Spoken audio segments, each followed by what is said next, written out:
Olá, meu nome é Pablo Vilaça, sou crítico de cinema e diretor do site Cinema em Cena e eu assisti hoje ao novo Vingadores, Guerra Infinita, a primeira parte, né, porque o filme foi dividido em duas partes, a próxima vai ser lançada só ano que vem.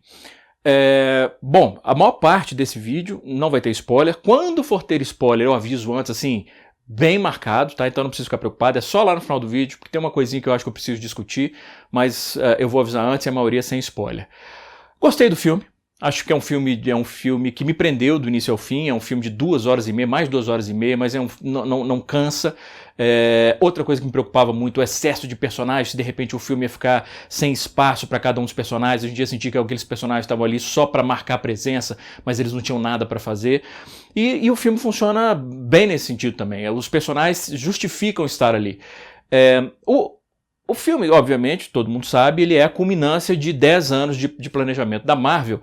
São 18 filmes, esse é o 19º filme, cada franquia independente, Thor, Capitão América, Homem de Ferro, Guardiões da Galáxia, Pantera Negra agora, chegando ao ponto que elas se unem para esse clímax com o grande vilão que é o Thanos.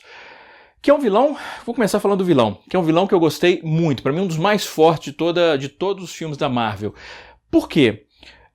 Porque o objetivo do vilão é expressado com clareza. Ele não é simplesmente um cara mau que quer destruir metade do universo. Ele é um cara que tem razões para isso. Ele quer... bom, não vou falar o que ele quer, vou deixar que vocês vejam o filme, embora isso provavelmente já esteja no material de promoção do filme, mas ele apresenta bem o seu caso, vamos dizer assim. Se ele tiver assistido a um documentário chamado Colapso, então aí eu entendo mais ainda a preocupação dele. E o Josh Brolin, que faz a voz do Thanos, e que inclusive é óbvio a influência do rosto dele na criação do personagem, você consegue enxergar o Josh Brolin ali, ele traz sentimento, ele traz raiva, ele traz frustração, impaciência, na medida certa para cada momento do personagem. Então, eu acho que um filme de super-herói, constantemente o seu sucesso está ligado ao sucesso, à qualidade do seu vilão. E nesse sentido, o novo Vingadores está bem servido. Da mesma forma, a maneira como os personagens interagem é uma forma que é condizente com o clima, com a atmosfera criada por cada um dos filmes. Quando os Guardiões, por exemplo, entram, o filme se torna mais bem-humorado. Aliás, os irmãos Russo, que eu não preciso nem dizer isso, mas enfim, vou dizer de todo modo, não são grandes autores, não são diretores que você fala, isso é uma marca dos irmãos Russo. Não, mas eles conseguem fazer esse trabalho de trazer todas as franquias, unir todas as franquias, respeitando a atmosfera que cada uma criou. Então, por exemplo, cenas com o Capitão América tendem a soar mais pesadas, mais sérias, mais melancólicas. As cenas com os Guardiões da Galáxia, como eu já disse, são mais leves, são bem-humoradas e assim por diante.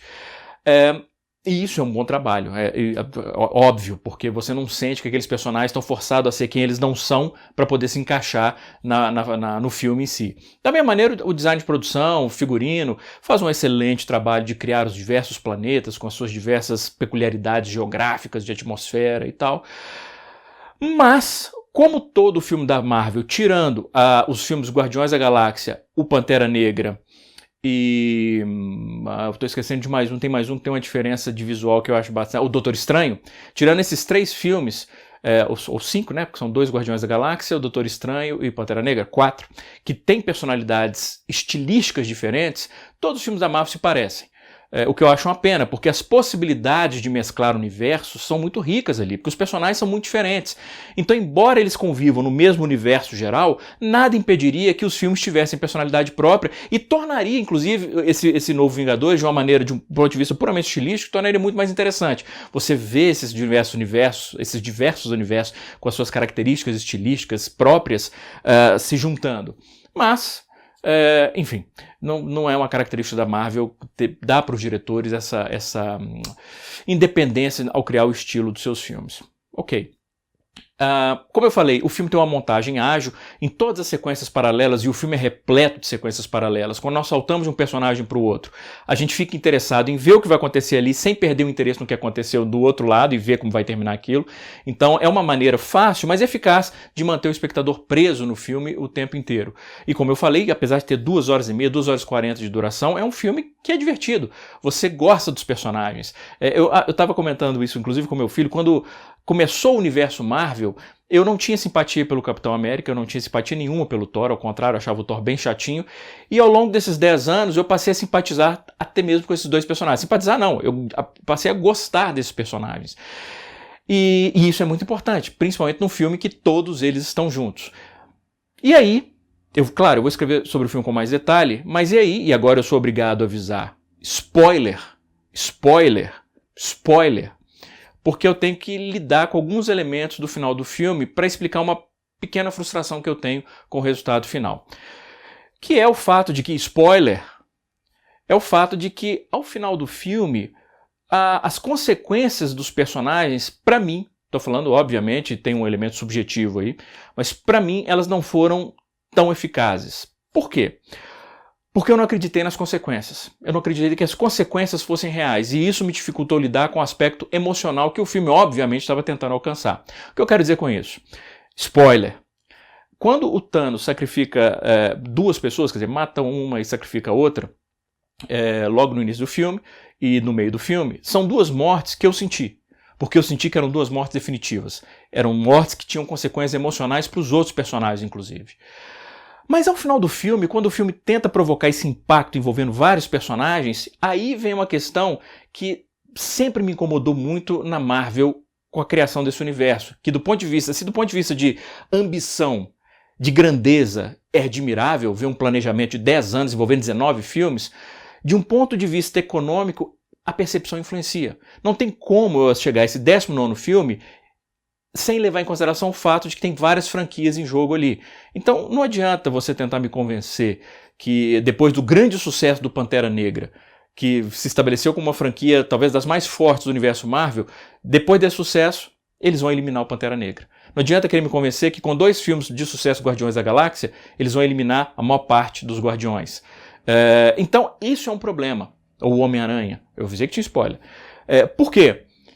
Porque era necessário naquele momento eu sentir que sacrifícios reais haviam sido feitos em prol talvez de um bem maior que vai ser alcançado no próximo filme.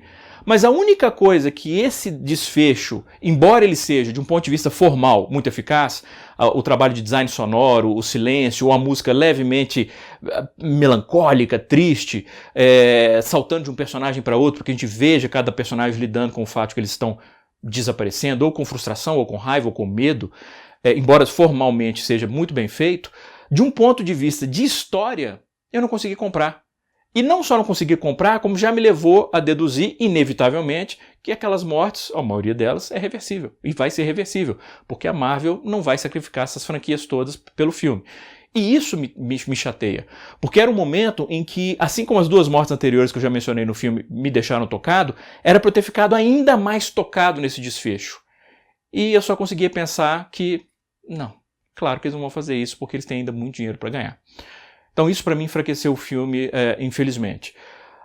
Embora, repito, isso seja uma percepção particular minha em função do projeto ambicioso de produção da Marvel. Acho perfeitamente factível que outras pessoas tenham ficado emocionadas. Mas só para ilustrar mais um exemplozinho de o que me frustra. No momento, por exemplo, em que o vilão, spoiler, golpeia o Homem de Ferro, no cinema que eu estava, uma sala cheia, houve uma reação coletiva da plateia de... E eu confesso que eu também fiquei... Não acredito. Então foi um momento de peso, porque você investiu 10 anos naquele personagem. E de repente ele vai morrer. Então você via que a plateia estava mexida com aquilo, como eu também estava naquele momento, para apenas 15 segundos depois... Tá morto não, vamos continuar. E isso me incomoda. Eu saí do filme pensando... não só em como eu não estava me sentindo ao final desse filme, mas me lembrando de como eu me senti ao final, por exemplo, de Logan, em que eu estava realmente emocionalmente exaurido, e isso não havia acontecido nos Vingadores, em que era para acontecer numa escala ainda maior.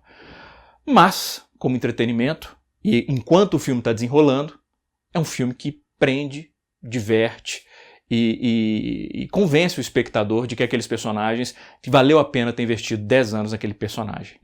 Eu espero que o próximo filme, né, o que vai concluir essa história particular, e os próximos filmes das franquias que vêm por aí, me convençam de que vale a pena gastar e investir mais 10 anos. Isso. Um grande abraço e bons filmes.